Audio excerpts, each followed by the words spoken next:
இப்போ பார்த்தோம்னா இது வந்து மனூர் ஏரியில் நின்று இருக்கும். இந்த மனூர் ஏரி ஃபுல்லாகவே வந்து கருவேல மரங்கள் சூழ்ந்து காணப்படுகிறது.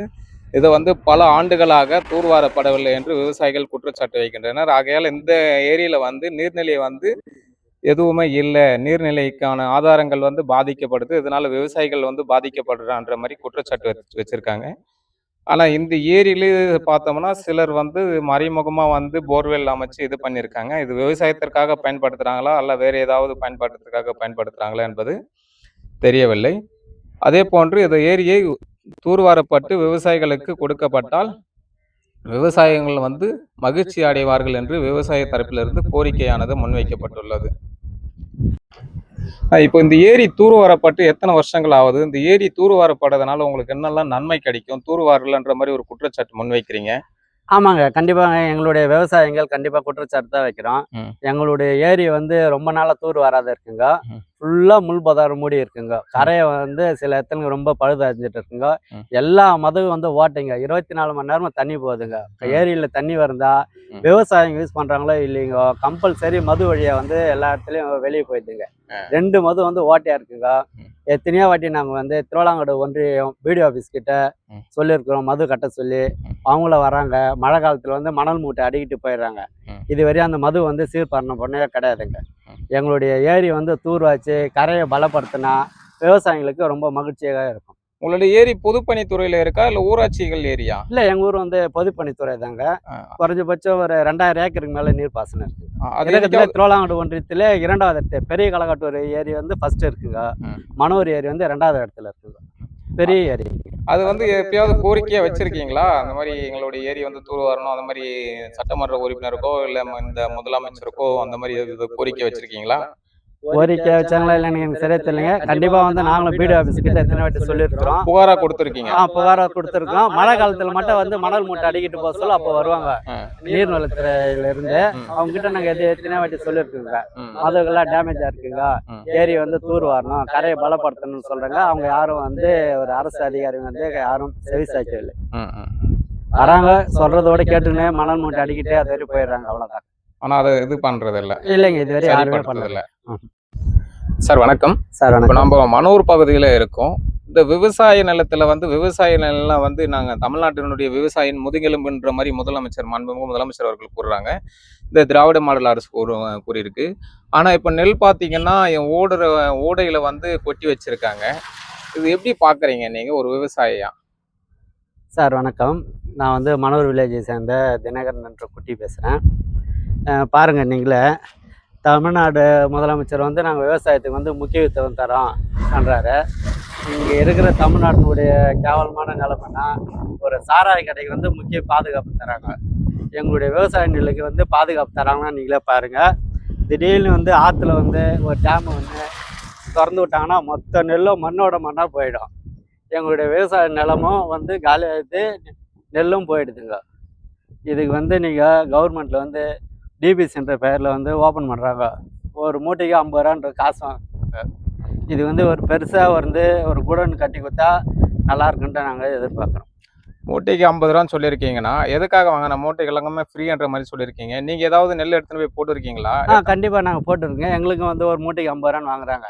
இப்போ வந்து இந்திக்காரங்க வந்து வேலை செய்கிறாங்க. அவங்களுக்கு வந்து தமிழ்நாடு அரசு வந்து கூலி தருதுங்க. ஆனால் எங்ககிட்ட வந்து ஒரு மூட்டைக்கு வந்து 50 ரூபா கொடுத்தாதான் வந்து டிபிசியில் நெல் வந்து போட்டு எங்களுக்கு வந்து காசு வாங்கி தராங்க. இல்லைன்னா வந்து இல்லைன்னு சொல்லிட்டு இழுக்கடிக்கிறாங்க. இல்லை, இந்திக்காரங்கன்ற மாதிரி டிபிசியில் வேலை செய்கிறாங்க. ஏன் தமிழ்நாட்டுடைய கூட்டுறவு நுகர்வோர் பக்கத்தில் வந்து இந்திக்காரங்க வட மாநிலத்தில் வந்து வேலை செய்கிறாங்க, தமிழ்நாட்டை சேர்ந்தவங்களுக்கு ஏன் வேலை வாய்ப்பாங்க கொடுக்கப்படுறது இல்லை? எல்லாமே கமிஷனுங்க. தமிழ்நாட்டில் வேலை செய்தாங்கன்னா ஒரு ஆளுக்கு வந்து 500 ரூபா கேட்குறாங்கன்னா அவங்க 300 ரூபா கொடுத்தா வேலை செய்துட்டு போயிடுறாங்க. அதனால வந்து எல்லாமே இந்திக்கார வச்சுன்னு வேலை செய்கிறாங்க. இப்போ சுமார் வந்து இது எத்தனை ஏக்கரா ஒரு பயிர் செஞ்சிருப்பாங்க? எத்தனை ஏக்கருடைய நெல் இங்கே வந்து கொட்டி வச்சிருக்காங்க? இங்கே குறைஞ்சபட்சம் ஒரு 150 - 200 ஏக்கருக்கு மேலே விவசாயம் பார்க்குறாங்க. விவசாயம் பண்ணி இருந்தோம் என்ன பிரயோஜனம் இல்லாத இருக்கு பாருங்க. பாலத்தில் வந்து ஃபுல்லாகவே வந்து கொட்டி வச்சிருக்கிறாங்க. இதுக்கு வந்து எங்களுக்கு வந்து நெல் குடோனோ இல்லை ஒரு நெல் கதிர் காய வைக்கிறதுக்கு பெரிய களம்னு ஒன்று அமைச்சு கொடுத்தா எங்களுக்கு நல்லா இருக்கும். தமிழ்நாடு அரசு வந்து விவசாயத்துக்கு வந்து முதுகெலும்பாக நிற்கிறோன்னு சொல்லிட்டு ஸ்டாலின் சார் அவர்கள் சொல்கிறாரு. ஆனால் விவசாயத்தில் இறங்கி போக சொல்ல வந்து சிமெண்ட்டு காங்கிரீட்டு போட்டு ஷூக்கு காலுக்கு பூட்டு ஒன்று போட்டுன்னு போகிறாருங்க அவர். அப்புறம் அவருக்கு எப்படி விவசாயத்தை பற்றி தெரியும்? இல்ல இந்த சட்டமன்ற உறுப்பினர் திருவள்ளூர் சட்டமன்ற உறுப்பினர்கிட்ட இதை பத்தி என்னைக்காவது கோரிக்கையா நீங்க வச்சிருக்கீங்களா? அவர் காதுபட என்னைக்காவது போயிருக்கு அந்த மாதிரி விஷயங்கள்லாம்? எல்லா டைம்ல கோரிக்கை சொல்றாங்க. ஆ. ஆனா எங்க ஊருக்கே நாங்க வந்து ஆத்துக்கால வந்து மனோர் ஏரிக்கு வந்து போனோங்க. ம். எல்லா ஒரு கிட்டத்தட்ட எங்க வில்லேஜ்ல வந்து ஒரு 15 ஏக்கருக்கு 15 ஏரி இருக்குங்க. ம். எல்லா ஏரியில வந்து உபரிநீர் போகுதுங்க.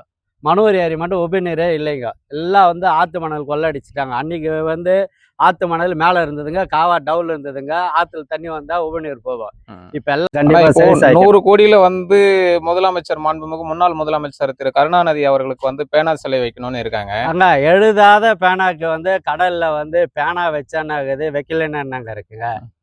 ஆனா அது விவசாயிகளுடைய நெல்லெல்லாம் அந்த மாதிரி இப்போ கொட்டி வச்சிருக்காங்கல்ல. இதுக்கு ஒரு 100 கோடி அந்த 100 கோடி இங்க அது செலவு வந்து செஞ்சாங்கன்னா தமிழ்நாடு விவசாயம் நல்லா அரசு தாங்க இருக்கும்ல. செவி சாய்க்கணும். ஆ.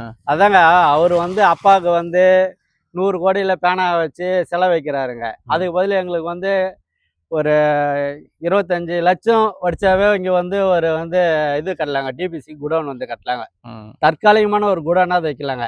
ஆ. இப்போ பங்குனி மாசம் வந்து பத்தும் சேதாரம்னுவாங்க. கண்டிப்பா இந்த மழை வந்துச்சுன்னா அப்படியே எங்களுக்கு பின்னாடி எவ்வளவு நெல் இருக்கு பாருங்க. முன்னாடி வந்து டிபிசி குடோனை வந்து சமுதாய கூடத்துல வச்சு நடத்துறாங்க. ம். சமுதாய கூடமா இல்ல அது டிபிசி கூடனா நீங்களே வந்து பாருங்க. ஓ. இப்போ அரசோடைய சமுதாய கூடத்துல டிபிசி நெல் வச்சு நடத்துறதா சொல்றீங்க. ஆ. ஆனா அங்க வந்து அதுக்கும் 50 ரூபா வசூல் பண்றாங்கன்னு சொல்றீங்க. கண்டிப்பாங்க. 50 ரூபா எல்லாம் நீங்க வந்து விவசாய டிபிசில வந்து போறாங்க. ம். நீ டைரக்டா வந்து அவங்களே வந்து கேட்கலாங்க. கம்பல்சரி 50 ரூபா வாங்குறாங்க. ஓ. சரிங்க. ஆனா கம்பல்சரி 50 ரூபா வாங்குறாங்க. இல்ல விதிமுறைகள் கேட்டா என்ன சொல்றாங்க? 50 ரூபா இல்லைன்னு தான் சொல்றாங்க. நோட்டீஸ் போர்டில் ஒட்டுறாங்க. எல்லாமே ஃப்ரீ தான்றாங்க. தமிழ்நாடு அரசே வந்து டிபிசியில் வந்து ம். விவசாயிங்க கிட்ட 10 ரூபா காசு வாங்கக்கூடாதுன்றாங்க. ம். ஆனா இவங்க வாங்குறாங்க. அது வாங்கி யாருக்கு குடுக்குறாங்க? யாருக்கு அது போகுதுன்றாங்க? தெரியலைங்க ஐயா. அது வந்து அரசாங்கமோ இல்லை காவல்துறை ஏதாவது பார்க்கணும். ம். ம். ம். சரிங்க. ஓகே. நன்றி. தடுப்பணை கட்டி ம். எங்க ஊர் ஏரிக்கு உபநீர் வர வைக்கிச்சா ரொம்ப நல்லா இருக்கும். உங்களுக்கு தடுப்பணை கட்டி உங்க ஒரு மனூருக்கு வந்து உபயநீர் வர வச்சா நல்லா இருக்கும். ஆமாம், கண்டிப்பாங்க நல்லா இருக்கும். எல்லா ஒரு ஏரியும் வந்து உபநீர் போகுதுங்க. எங்க ஊர் ஏரி வந்து உபநீரே போகலைங்க. ஓ. இந்த ஆத்துல வந்து குறைஞ்சபட்சம் 8 மாசமா இருந்து இப்ப தண்ணி போச்சுங்க. ம். இந்த எங்க ஊர் ஏரி வந்து நிரம்பியவே இல்லைங்க. கிட்டத்தட்ட ஒரு 6-7 வருஷமுக்கு மேல ஆகுதுங்க உபநீர் தண்ணி போய் மனோர் ஏரி. ஓ. மனூர் ஏரிக்கு 6-7 வருஷமா தண்ணியே வரதில்ல. ஆமா வரதில்லைங்க. வரக்காவே கிடையாதுங்க. அதனால நிலத்தடி நீர் வந்து பாதிக்கவடையுது. கண்டிப்பாங்க. எல்லாமே விவசாயம் வந்து மனோர் ஏரியில வந்து 2700 ஏக்கர் நீர்ப்பாசனம் இருக்குங்க. ம். எல்லாமே நீர்ப்பாசனம் இல்லாத எல்லாம் பிளாட் போட்டு வித்துட்டாங்க. ஓ. இன்னைக்கு உபநீர் வந்துன்னா ஏரி நிரம்பிச்சுன்னா கண்டிப்பா எல்லாமே விவசாயம் பார்ப்பாங்க.